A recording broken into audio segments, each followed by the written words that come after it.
The abandoned train at my station had a strange rule. Every door led to a dream someone had given up on. I know, because I walked through 3 of them, and the 4th one was mine. I remembered the first time I heard the whispers. It started only a few days after I began working as a janitor there.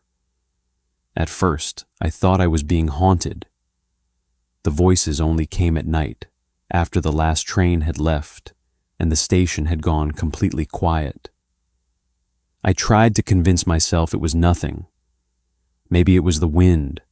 Maybe it was the old tracks. Maybe I was simply tired. But deep down, I knew better. Yet I couldn't quit. This job was all I had left. So one night, I decided to confront whatever was making those sounds. I followed the whispers. They led me to an abandoned train sitting at the far end of the station. One that hadn't been used in years. The closer I got, the louder the voices got, and the colder I felt. My hands were trembling as if electricity was running through my fingers, yet I was sweating like I had just climbed out of a swimming pool. I stood there staring at the train. Then I heard something from inside. A whisper. Almost like someone calling my name. I ran. I was so terrified that I called in sick for the rest of the week. When I finally returned, I asked the other janitor who had covered my shifts if he'd heard anything strange. He hadn't. None of them had. That should have made me feel better. Instead, it made everything worse. Because that night, the voice came back, louder than ever, and this time I couldn't ignore it. I followed it back to the train. I got even closer than before. I stood at the gate, staring into the darkness. My face was covered in sweat. My hands were shaking. My entire body was freezing. And just when I thought I was finally going insane, I saw something, a shadow of a man running through the train. Right in front of me, I ran again. This time, I didn't call in sick. I simply promised myself I would ignore the voices. But every night, they became louder and stranger. The other janitors still couldn't hear them. So eventually, I stopped running. Maybe I really was going insane. Maybe this was how I was meant to die. Besides, I didn't have much left to live for anyway. So, on the 3rd night, I walked toward the train. I didn't hesitate. I just wanted to get it over with before fear could change my mind. And then, I stepped inside. The moment my feet touched the floor, the voices stopped. The inside of the train was nothing like I expected. It was perfectly clean, well maintained, almost beautiful. And somehow, it was much larger on the inside than it was on the outside. But what caught my attention were the doors. There were more than I could count. I stood there staring at them. And strangely, for the first time, I wasn't afraid. I was curious. So I opened the first door and found myself inside an operating room. A man was lying on the table. He had clearly been through a horrific accident.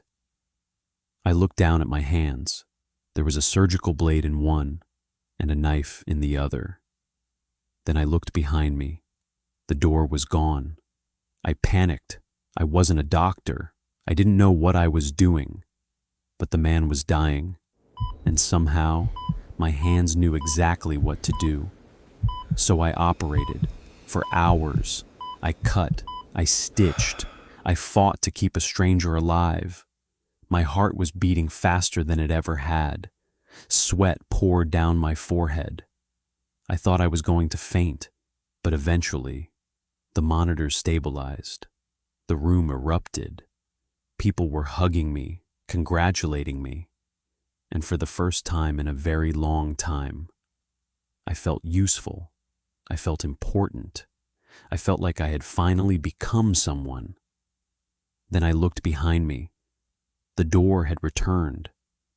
I rushed through it and found myself back inside the train. I immediately fell to my knees and threw up. Everything I'd eaten that day came back up.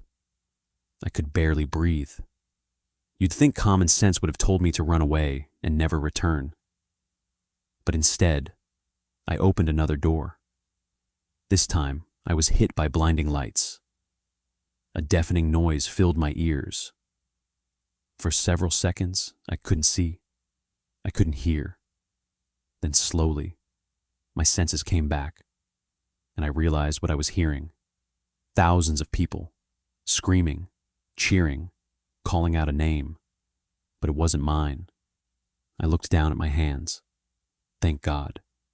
There was no surgical knife, no blood. Instead, I was holding an acoustic guitar. I looked behind me. No door, nothing. So I did the only thing I could. I played. I played as hard as I could, and then I sang. Thousands of people sang with me. The sound was overwhelming, beautiful. When the song ended, flowers were thrown at my feet. People were cheering. People were crying. And for a few seconds, I felt something I hadn't felt in years. I felt alive. Then the door appeared. I rushed through it, back into the train. I stood there for a moment, trying to understand what was happening.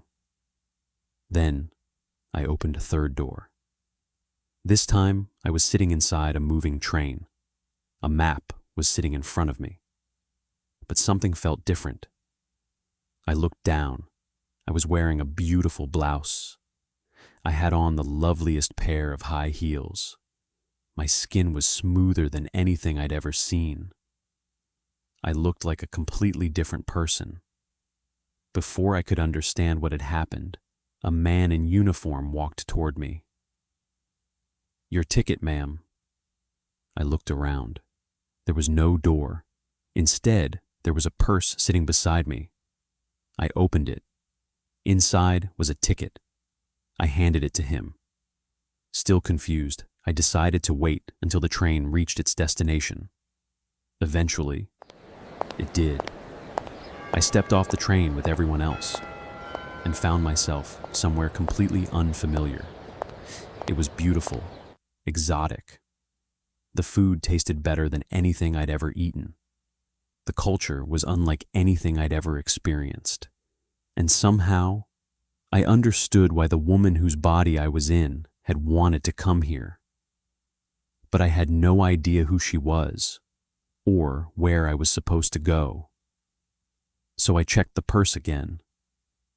Inside, I found a journal and photographs, hundreds of them. Pictures of the woman in different places around the world, different cities, different countries, different experiences. Beside each destination was a check mark. She had been everywhere, almost. There was one destination left unchecked, and the name looked strangely familiar. It was the same name I'd seen on the ticket, so I took the pen from the journal and checked it. The moment I looked up, a door appeared. I knew exactly what it meant. So I stepped through. I found myself back inside the train. Thankfully, the blouse and heels were gone. Unfortunately, so were the smooth legs. I was myself again. But this time, someone else was sitting inside the train. A man, almost as if he'd been waiting for me. He asked me to sit beside him, so I did. He told me he had once been the pilot of the train. Now, he was the one who took care of it. I asked him the question that had been bothering me since I first entered.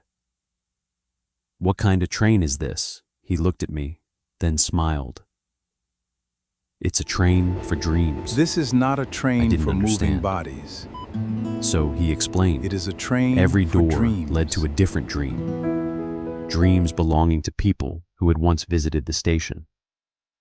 people who had wanted something desperately, to become a doctor, to become a musician, to travel the world, to become someone they could be proud of. But somewhere along the way, they gave up. Life became difficult. Fear became louder. Failure became heavier. And eventually, they forgot what they had wanted in the first place. But the train didn't forget. It saved those dreams for them, as if waiting for them to come back. I sat there silently. Then I asked him, "Why did it call me?" He looked at me, and before I could say anything else, he answered, "Because you forgot yours too." I couldn't speak, because deep down, I knew he was right. I'd spent so much time trying to survive that I'd forgotten what I was trying to survive for. The pilot told me he had once forgotten his dreams too. One of the doors contained a dream he had abandoned long ago, a dream even he could no longer remember. We sat there together for a while. Neither of us said anything. Then suddenly, I remembered. I had to get back to work. So I stepped out of the train, and the moment my feet touched the platform, it was morning. The station was busy, people everywhere, trains arriving. Nobody seemed to notice the abandoned train. Nobody seemed to notice what had happened. So I walked out of the station, and I never returned. But I never forgot what that train taught me. Sometimes we don't stop dreaming because we stop wanting something. We stop dreaming because life becomes so loud that we forget what we wanted in the first place. We tell ourselves we'll do it someday, when we're ready, when we have enough money, when life becomes easier. And then one day, we look around and realize that someday has quietly become never. But maybe your dreams aren't gone. Maybe you've just forgotten where you left them. Maybe they're still waiting for you. So whatever dream you've buried, whatever you've convinced yourself you're too old for, whatever you've put off because life got in the way, don't let it disappear, because you never know. You might only be one decision away from finding your way back to it. Follow your dreams before you forget them.